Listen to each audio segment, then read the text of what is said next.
Hoje eu vou falar sobre a fé e a força do pensamento. Tem uma metáfora bíblica que diz: a fé remove montanhas. E não faltam exemplos de pessoas em situações adversas que, por meio da força de vontade, do empenho em busca de um ideal, realizam proezas inimagináveis. E eu concordo com a força do pensamento positivo. Eu concordo que tem importância decisiva na luta pela sobrevivência. Sem esse pensamento, essa vontade de viver, sequer levantamos da cama de manhã.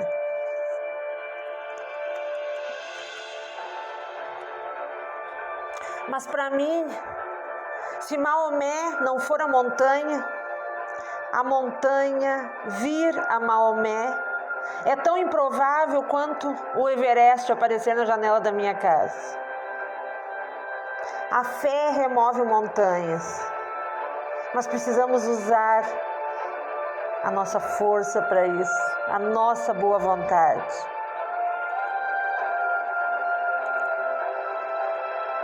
E ter fé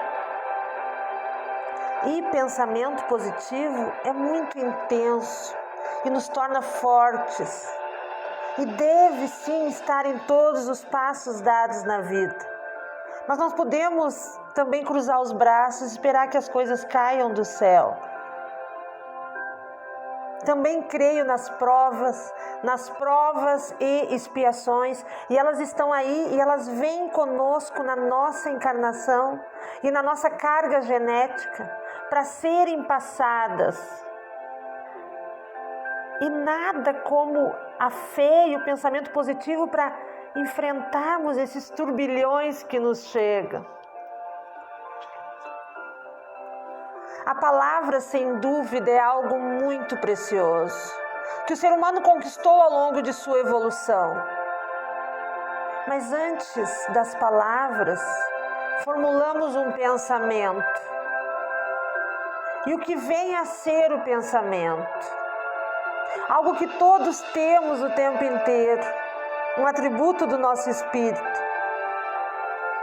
Podemos dizer que o pensamento é energia, uma energia que, antes de tudo, tem características físicas, químicas e eletromagnéticas. Quando pensamos, imediatamente formulamos uma imagem daquilo que pensamos naquele momento.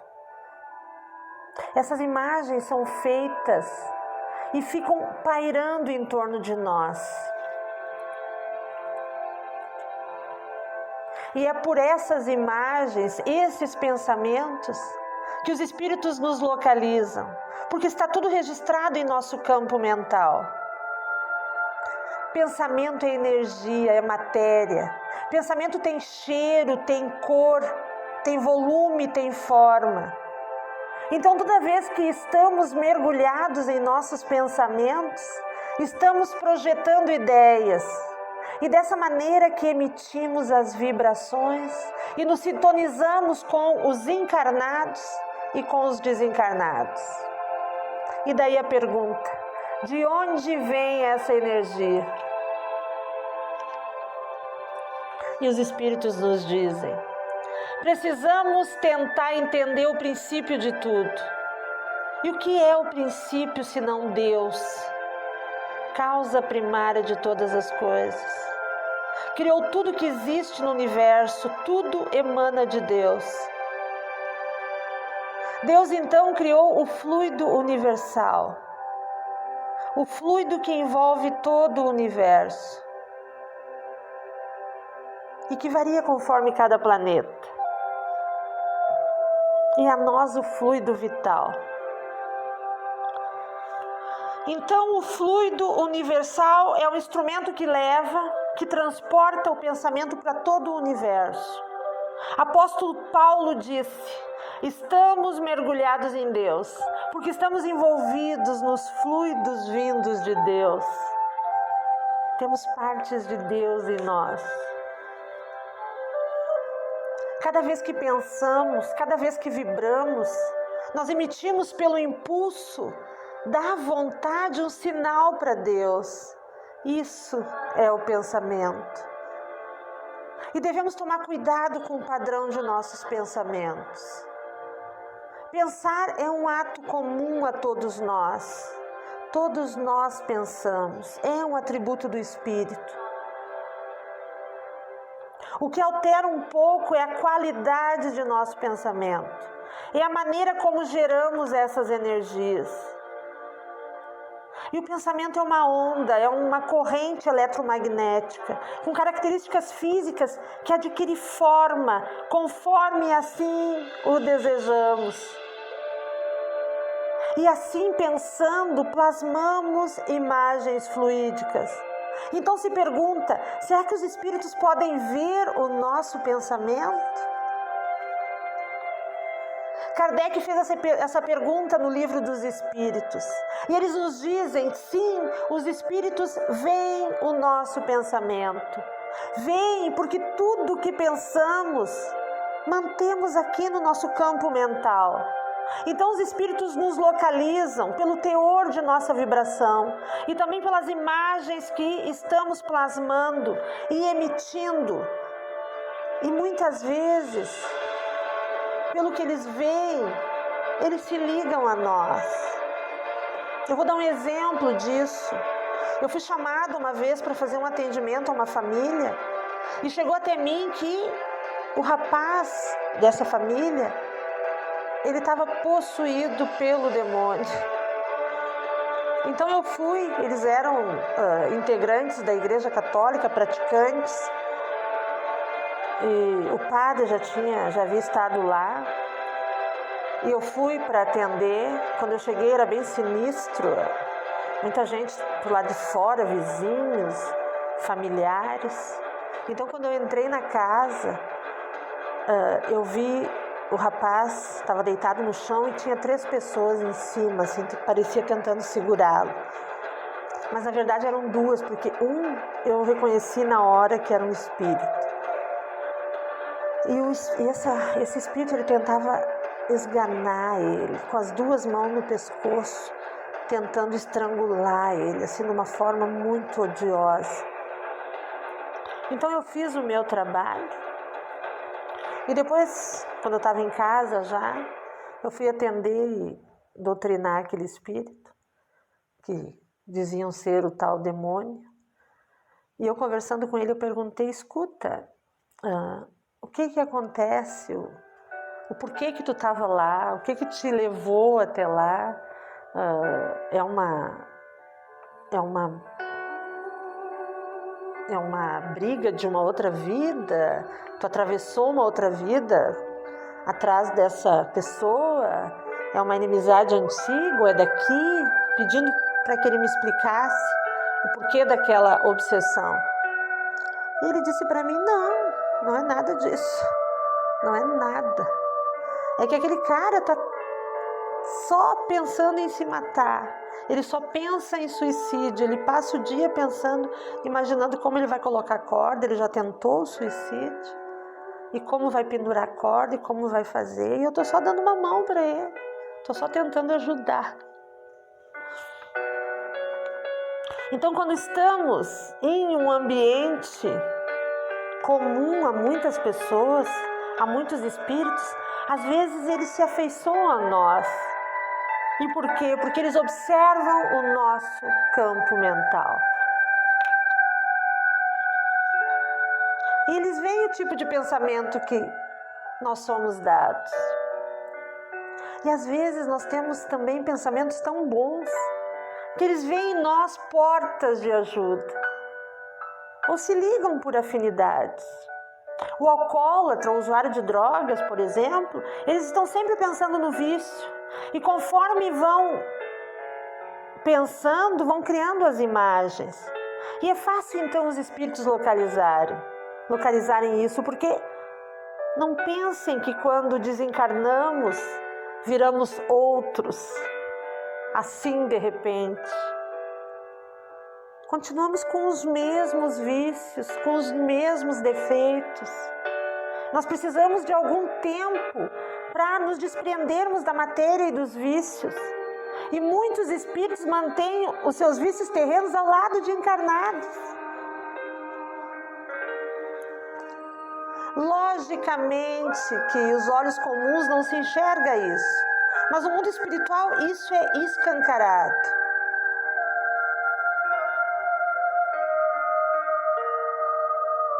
E nós, através dos nossos vícios, dos nossos defeitos e também das nossas qualidades, nós juntamos amigos invisíveis pelo nosso pensamento. Aqui encarnados, muitas vezes nós conseguimos camuflar o que pensamos, mas no mundo espiritual não dá. E Allan Kardec, na Gênese, ele fala sobre a formação do universo.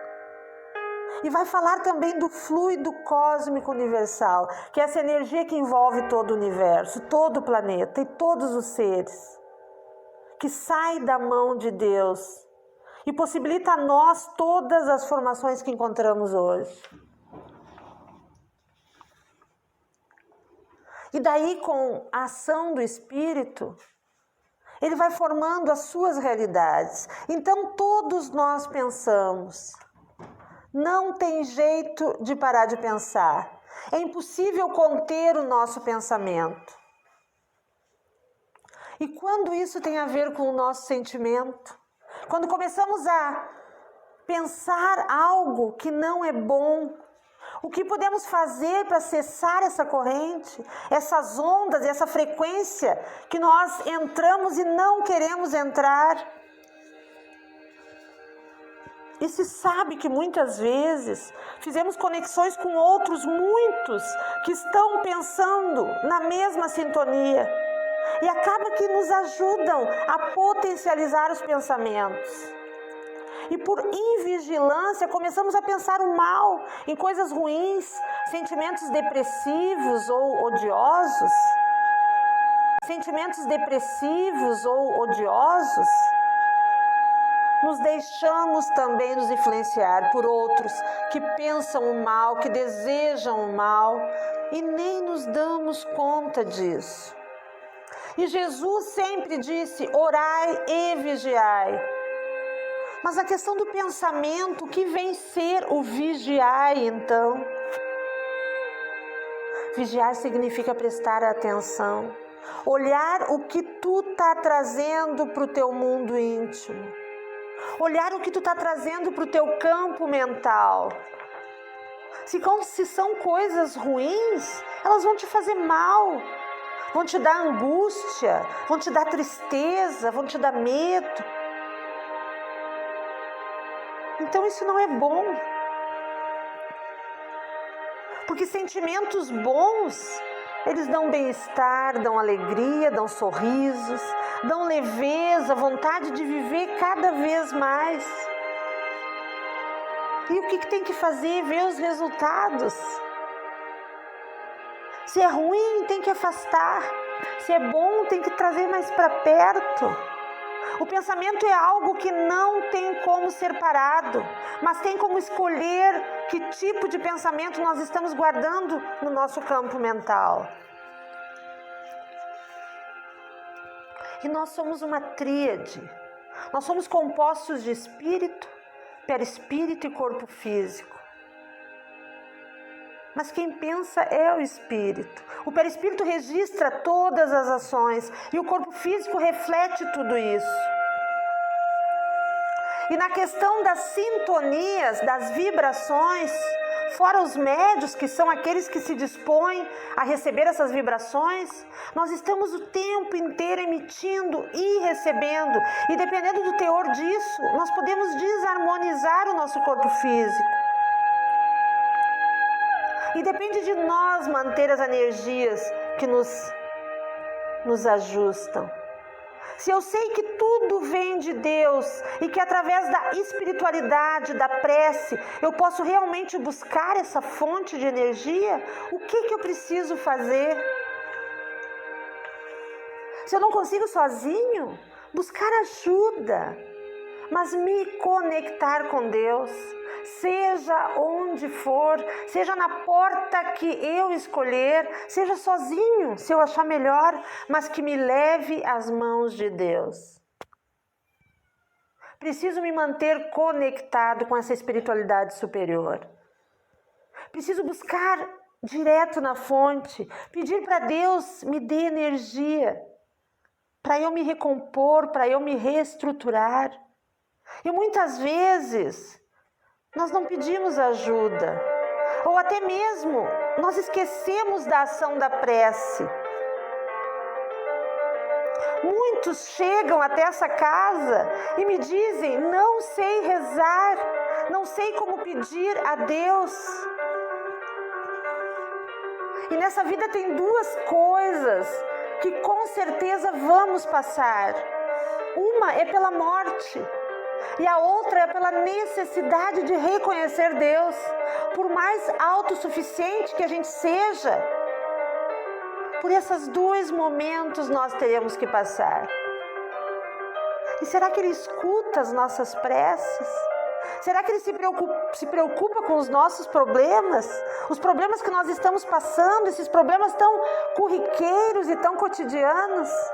Será que Deus se preocupa? E os Espíritos nos dizem que sim, que Deus se ocupa de nosso sofrimento. E a ação da prece ela é muito importante. A prece não é só para pedir. Nós podemos também agradecer a Deus, dar glória a Ele por tudo que temos.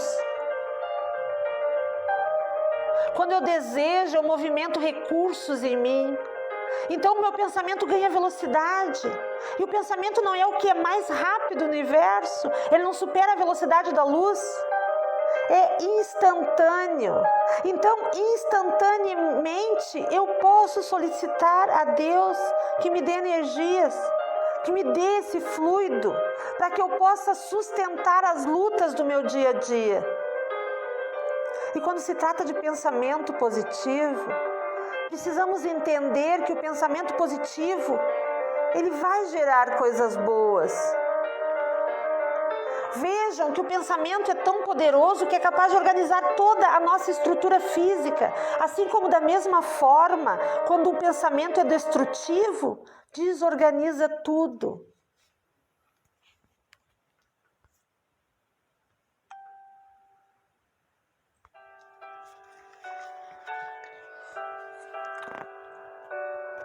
E se eu deixar e me acostumar com as baixas sintonias, vibrações ruins, pensamentos negados, eu posso desarranjar todo o meu corpo físico e a minha estrutura emocional. Então, o que nós queremos? Fisiologias ou patologias? Saúde ou doenças? A mente ela é poderosa. E isso a doutrina espírita tem nos ensinado todo o tempo.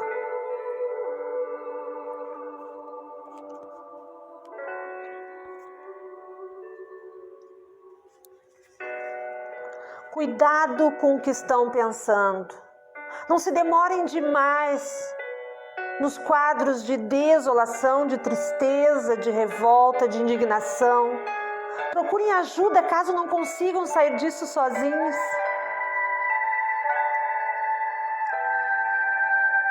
E o corpo ele acaba sentindo essas energias ruins, ao ponto que ao longo do tempo nos desestruturamos, nos desequilibramos e ficamos vulneráveis a tudo.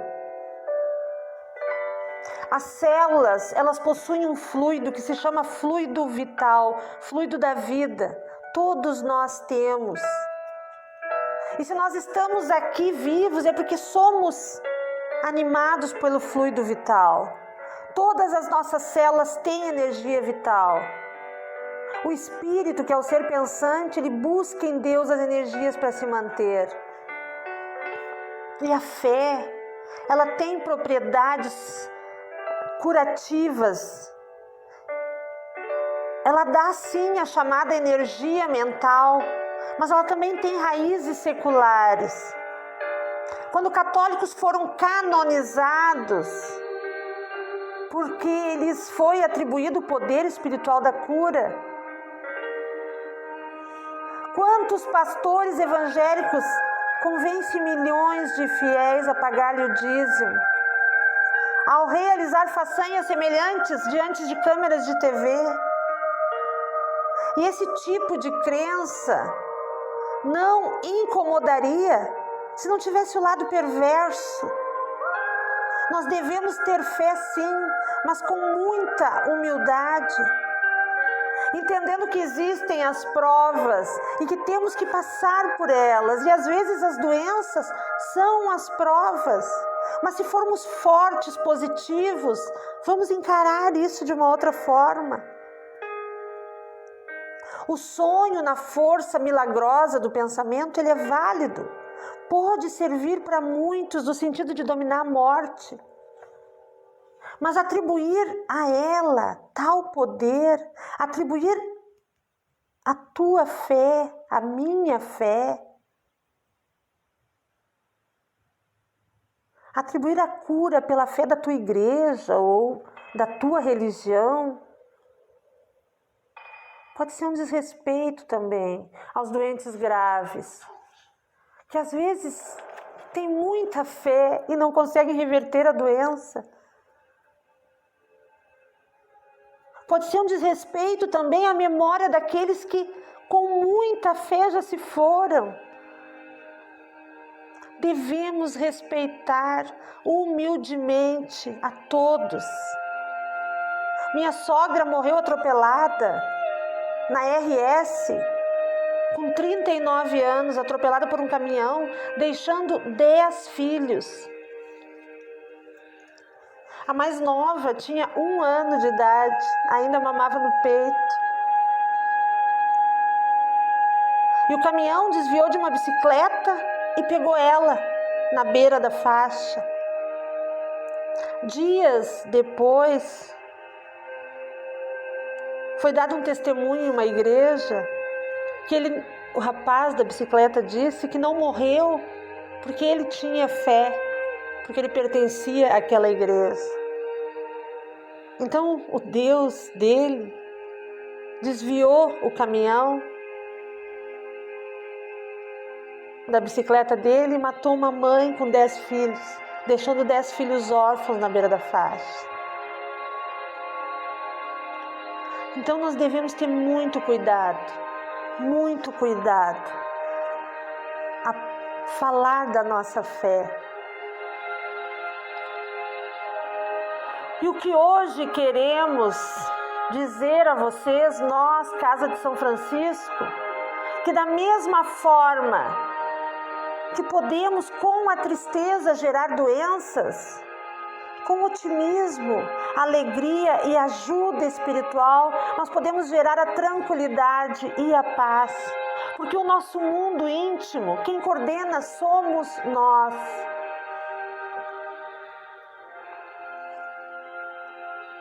Se tu colocar um sapo numa panela, enchê-la com água, e ao colocar no fogo, tu vai perceber uma coisa interessante. O sapo, ele se ajusta à temperatura da água e permanece lá dentro. E continua se ajustando quanto mais subisse a temperatura. Quando a água estivesse perto do ponto de fervura e o sapo tentasse saltar para fora, não conseguiria, porque estaria muito cansado devido aos ajustes que teve que fazer. E alguns diriam que o que matou o sapo foi a água fervendo. Mas o que matou o sapo, na verdade, foi a sua incapacidade de decidir quando pular fora. Então parem de se ajustar a coisas erradas, a vida errada, pessoas erradas, relacionamentos ruins. Tudo que tu não gosta e vai se ajeitando, tu corre o risco de morrer tentando.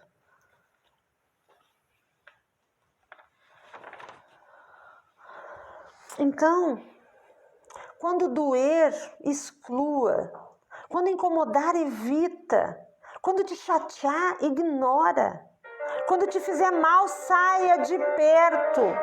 Nós não podemos mudar as pessoas, mas podemos gerenciar as nossas vidas. Benditas sejam todas as palavras ditas em silêncio, porque não há força maior que a fé e nem voz mais alta que a oração. Muito obrigada.